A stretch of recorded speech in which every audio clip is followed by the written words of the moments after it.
आदाब, मैं हूं काजी इरफान और आप देख रहे हैं ईरान इजराइल जंग से जुड़ी बड़ी और अहम खबरें।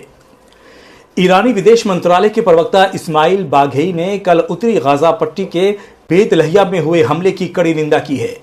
रिहायशी घर को निशाना बनाकर किए गए हमले में सरकारी आंकड़ों के मुताबिक 60 से अधिक नागरिक शहीद हो गए हैं और दर्जनों घायल हो गए हैं।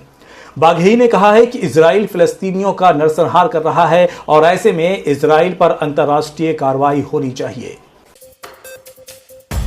ईरान के राष्ट्रपति मसूद पेजेश्कियन ने शेख नईम कासिम को लेबनानी हिजबुल्लाह के नए महासचिव बनने पर बधाई दी है।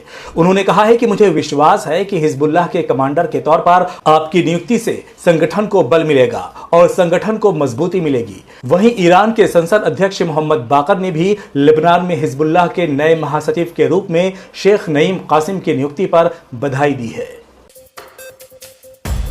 हमास ने गाजा पट्टी में स्थायी जंगबंदी के लिए समझौते पर विचार करने पर रजामंदी जाहिर की है।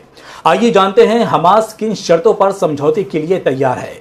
हमास के सीनियर नेता सामी अबू ज़ोहरी ने कहा है कि समझौतों में पूरे गाजा से इजरायली सेना की वापसी, गाजा पर लगी नाकाबंदी हटाने और जनता को राहत, मदद, रहने की जगह, दोबारा घरों की तामीर और कैदियों की अदला बदली शामिल होनी चाहिए।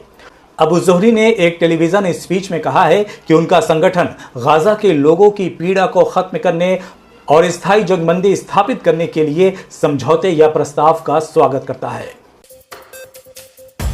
लेबनान के हिजबुल्लाह का कहना है कि उसके लड़ाकों ने इजराइल के खिलाफ 5 जगहों पर हमले किए हैं। उन्होंने अल ख़याम शहर के पूर्व में कई रॉकेट और मोर्टार से सटीक हमला किया। वहीं 3 अन्य ऑपरेशनों में हिजबुल्लाह ने जलूल आलम बेस, मालोट तरशीहा बस्ती और काफर फरादीम बस्ती में इजरायली सेना के सैन्य अड्डों पर मिसाइल से हमला किया है।